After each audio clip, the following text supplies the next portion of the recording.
Amazon ने AWS पर OpenAI के नए मॉडल्स लॉन्च करके AI जगत में हलचल मचा दी है। मॉर्निंग पल्स इंडिया के टेक/AI प्लस आज का टिप्स सेक्शन में आपका स्वागत है, जहां हम लाए हैं आज की सबसे बड़ी टेक खबरें। एलेक्स, ये OpenAI मॉडल्स AWS पर इतने जल्दी कैसे आ गए? क्या माइक्रोसॉफ्ट की डील का खत्म होना इसकी वजह है? बिल्कुल, जैसे ही OpenAI और माइक्रोसॉफ्ट के बीच एक्सक्लूसिविटी खत्म हुई, Amazon ने तुरंत अपने AWS प्लेटफॉर्म पर OpenAI मॉडल्स की घोषणा कर दी। तो अब AWS यूजर्स को कौन-कौन सी नई सुविधाएं मिल रही हैं?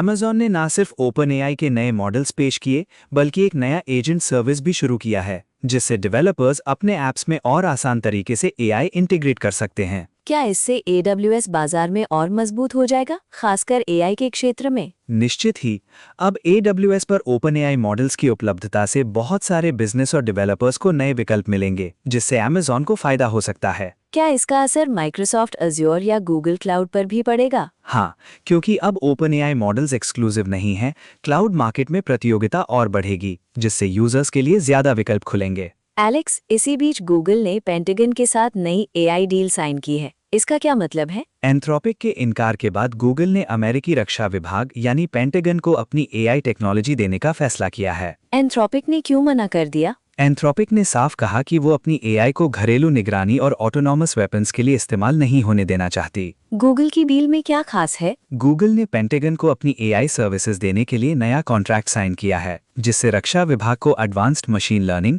और डेटा एनालिटिक्स की सुविधा मिलेगी। क्या इससे AI के इस्तेमाल को लेकर नैतिक सवाल नहीं उठेंगे? बिल्कुल, AI का सैन्य इस्तेमाल हमेशा बहस का विषय रहता है। ये डील AI के एथिक्स और जिम्मेदार उपयोग को लेकर नई चर्चाएं छेड़ सकती है। इसी बीच OpenAI के फाउंडर्स के बीच कोर्ट में बड़ा मुकदमा चल रहा है। एलन मस्क और सैम ऑल्टमैन की कोर्ट लड़ाई अब और रोमांचक हो गई है, जिसमें OpenAI के भविष्य पर बड़ा असर पड़ सकता है। मस्क ने OpenAI के खिलाफ क्या आरोप लगाए हैं? मस्क का कहना है कि OpenAI ने अपनी मूल सोच यानी मानवता के हित में AI विकसित करने का लक्ष्य छोड़ दिया है और अब सिर्फ मुनाफे पर ध्यान दे रही है। क्या इस मुकदमे से OpenAI की दिशा बदल सकती है? अगर कोर्ट ने मस्क के पक्ष में फैसला सुनाया, तो OpenAI को अपनी कंपनी संरचना और नीतियों में बड़े बदलाव करने पड़ सकते हैं। ट्रायल में कौन-कौन से बड़े नाम गवाही देने वाले हैं? मस्क के अलावा OpenAI के CEO सैम ऑल्टमैन और प्रेसिडेंट ग्रेग ब्रॉकमैन भी गवाही देंगे।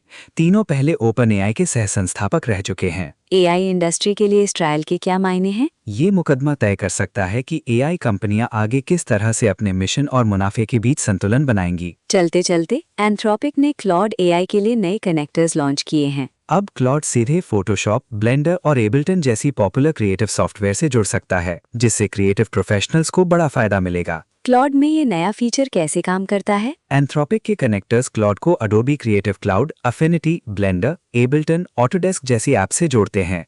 इससे यूजर सीधे AI की मदद से डिजाइन, म्यूजिक या 3D मॉडलिंग कर सकते हैं। क्या ये कदम एंथ्रोपिक को क्रिएटिव इंडस्ट्री में आगे बढ़ाएगा? निश्चित ही, क्लॉड डिजाइन की लॉन्चिंग के बाद ये कनेक्टर्स एंथ्रोपिक को डिजाइन और म्यूजिक इंडस्ट्री में नई पहचान दिला सकते हैं। आज की इन सभी बड़ी खबरों के साथ हम आपको याद दिला दें कि पूरी अपडेटेड एनालिसिस के लिए मॉर्निंग पल्स इंडिया के फुल एपिसोड को जरूर देखें। यही था आज का मॉर्निंग पल्स इंडिया टेक/AI प्लस आज का टिप सेक्शन। पूरी कहानी जानने के लिए हमारा फुल शो देखें। धन्यवाद।